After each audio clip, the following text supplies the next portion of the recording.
to Couch Potato Diary. It's a Fights and Football Friday. This is the football portion. My name is Peter Klein. Thank you very much for tuning in today. This one's fairly simple. It's the fucking Super Bowl, baby. Let's go. You can find me on social media, Twitter, Instagram, and TikTok. I'm at Primetime Klein, twitch.tv/primetimepk, and you can email this show, couchpotatodiary@yahoo.com. So yeah, like I said, it's pretty simple. We're breaking down the Super Bowl. That's what we're going to do today. Like this video, subscribe to the channel. If you're listening in podcast form, leave a review and subscribe there as well. I'm fired up. I've said from the beginning, this maybe wasn't the Super Bowl that a lot of people wanted, with that scared the heck out of me, with the Detroit Lions a possibility, right? And the underdog story there, the Baltimore Ravens, Lamar Jackson, and all of that. But these are two excellent football teams who I think are going to put on an excellent show coming up on Sunday evening. So, the schedule for the rest of the week, we're going to have this. We're going to have what we call our Booper Soul coming up on, it's probably going to come out late Saturday, early Sunday. That's going to be myself and my wife doing some of the off-ball, I guess, Super Bowl props. But there'll be that. I don't think we'll be doing a immediate post show on Sunday. I'm going to be at a buddy's house, but pretty early Monday morning, we'll have a Super Bowl instant reaction out for all of you. So that is what's coming up. I know I kind of teased an announcement. It's not going to come this week. It's not a grand thing or anything like that, but just a bit of a tweak to how we're going to be doing things around here. That's going to be coming up after the Super Bowl as well. So with all of that being said, it is now time for our Super Bowl 58 preview.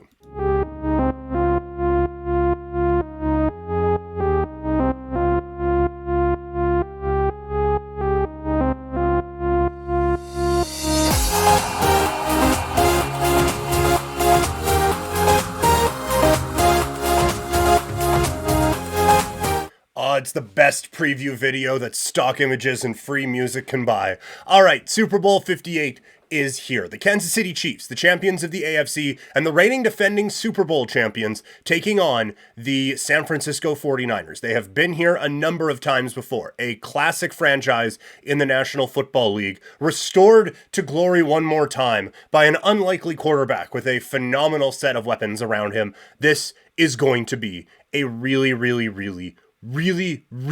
fun football game. We've gone through the X factors. We've gone through the key matchups. We've gone through what this game means for both sides. And now we are at a point where it's finally time to break this thing down. So let's start when Kansas City has the football. Kansas City's offense is 11th in EPA per play and 8th in drop-back success rate. They had some trouble running the ball this year. They were 26th in rushing success rate. And just again, I've explained throughout the year, but Super Bowl, so one more time, EPA per play is, I think it's expected points added. So when you start a drive at the 25-yard line, you have an expected points of, we'll just say 1, just for math's sake, right?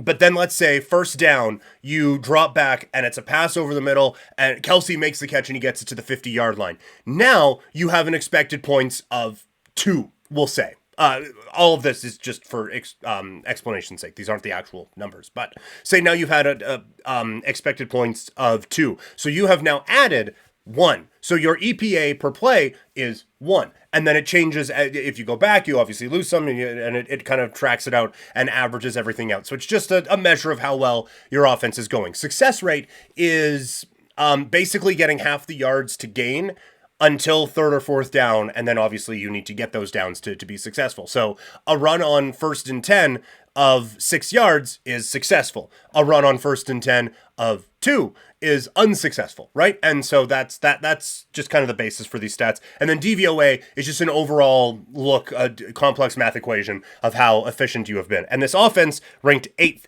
in efficiency this season. On the defensive side, for San Francisco, they were 10th in defensive EPA per play. They were 6th in defensive EPA per dropback, 7th in defensive success rate per dropback.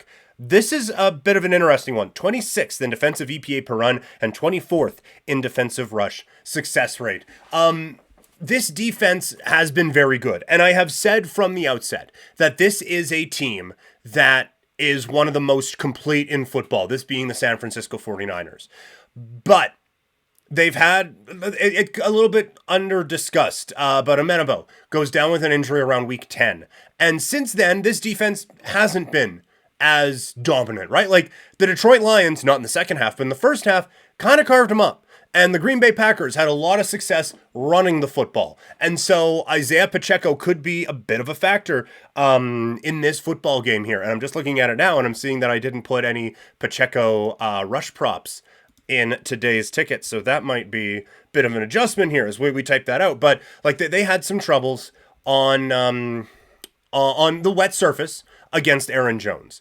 And so is that a way that you're going to attack this team? I don't know if that's all of a sudden going to be like, well, this is the Pacheco Super Bowl and off they go. But I do think that there is going to be at least something there for this Chiefs offense to take advantage of. And again, Amenabo out, so this team hasn't really been generating the same amount. Chase Young, there's a number of clips out there of Chase Young not really showing everything that you would expect someone of his talent to show. There's a lot of like his controller has disconnected plays out there. That joke doesn't work as well in football because it's funny in hockey because they glide.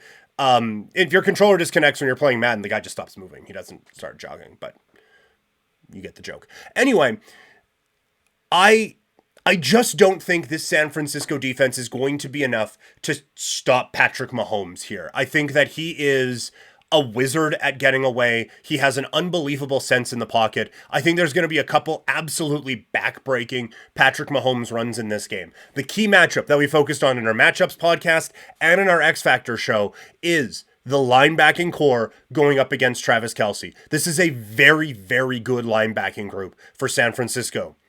But you could have said the same thing for Baltimore, and it didn't matter. Travis Kelce boosted and helped Kansas City kind of pull away in that game. San Francisco can't allow that to happen. And I think another part of this, Rashee Rice has started to grow in this offense, and that there has been a little bit more trust, I guess, put into him in what they are doing on the offensive side of things. So I do look at this as a San Francisco 49ers defense that all season long has looked quite good. But with some of the injuries that they have and with some of the weapons that San Francisco has been able to use, I do think that there is going to be a few times in this game where this team is able to kind of take advantage and pick up a couple of big plays here. I think one of the X factors in this game as well is MVS.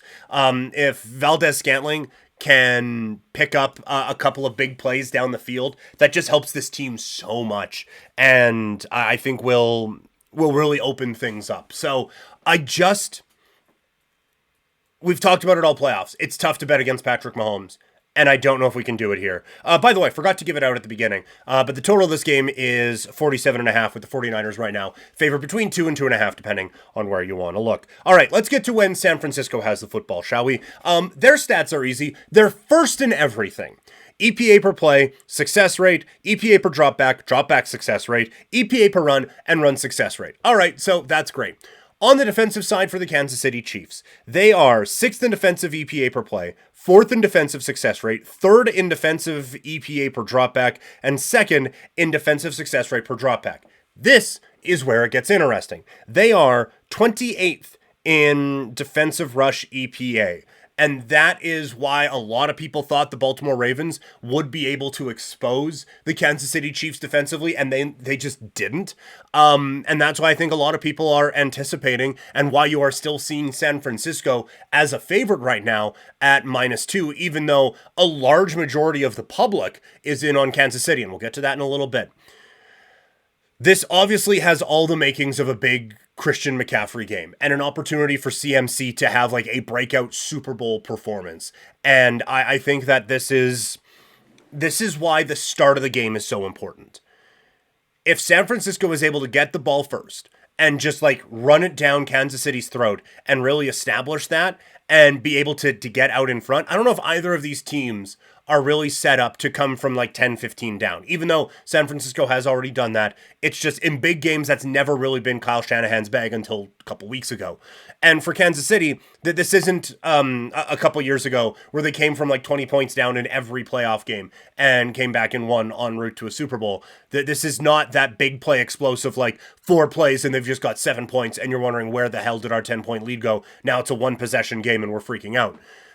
It's a bit more methodical than that now. And so if San Francisco can come out, establish Christian McCaffrey early, and really get this thing going, I think it's going to be a difficult day for the Kansas City Chiefs, which is why I'm anticipating they kind of sell out to stop the run a little bit. And I think Kansas City's game plan is going to be, let's make Brock Purdy try to beat us. And while Purdy has been great, and I think certainly deserves to be moved up a tier in the NFL's quarterback hierarchy, I do think that this is a player that isn't the, all right, guys, here we go, we're going to go win a Super Bowl now. It needs to be a full team effort around there.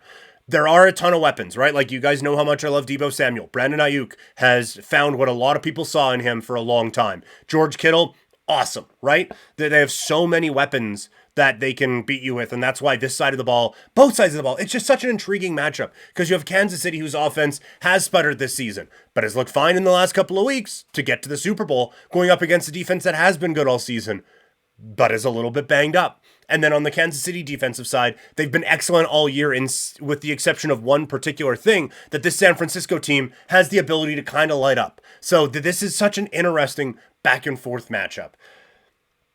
My official prediction is Kansas City to win this game.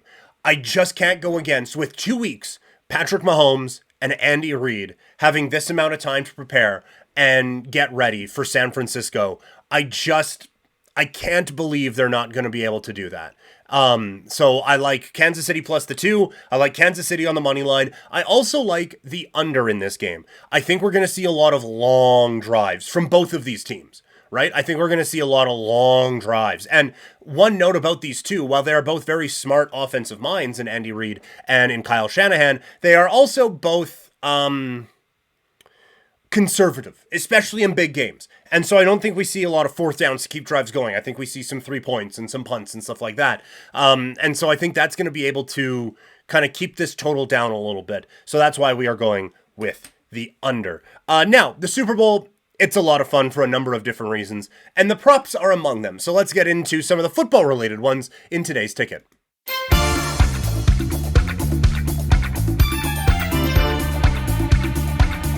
So, as I mentioned, I got Kansas City plus 2 early in the week. We also have Kansas City money line at plus 110 and Kansas City under 47.5. Here are some of the other props that I'm looking at. I think under first half total of 23.5. That is one that I feel pretty good about. I think both these teams, if there's going to be a big outburst, it's going to be in the second half when one of them is playing catch up, and I could see kind of a counter punch in that second half, which makes me a little nervous about the 47.5 total, but we're rolling with it still.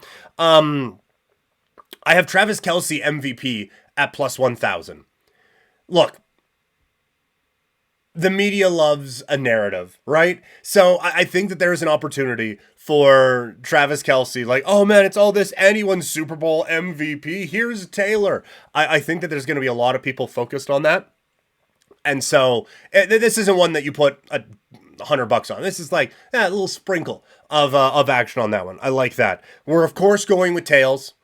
Tails never fails. You got to stick with one if you're going to roll with this strategy, and I've never not gone with tails. So we're going tails.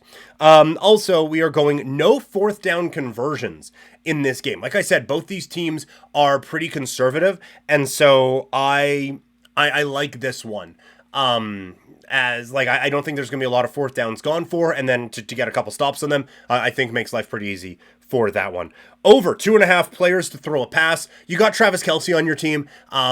He likes to grip it and rip it at times.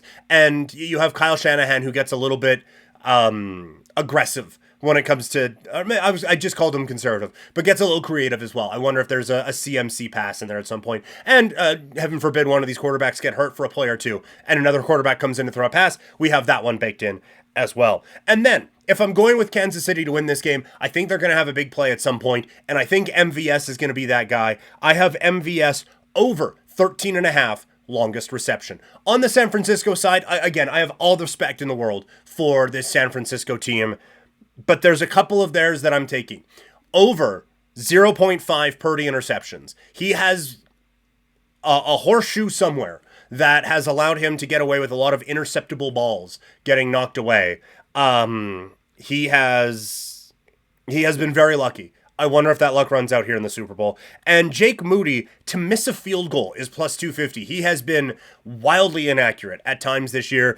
So I say he misses one at plus 250. I've also been considering a Butker over 49.5 for longest field goal. And looking at the Pacheco run lines now, Isaiah Pacheco, there isn't a ton of value. Over 69.5 yards. That isn't a great one. That's a good spot for it. But we've gone total rushing attempts over 16.5 for Pacheco in this spot here. So we're gonna lay a little bit down on that one as well. So those are the official Super Bowl picks. Again, we're gonna have a fun show coming up tomorrow. Might be early Sunday morning, talking about our fun prop bets. That one might also be audio only, so just a heads up for those of you who take this in on YouTube. I do this as a podcast. You can get these episodes straight into the ears if you just download it wherever you get your podcasts. So that's the show. Thank you guys so much for sticking with us all football season. It has been an absolute blast breaking down every single NFL game with you all season long. Thank you for tuning in all of these weeks.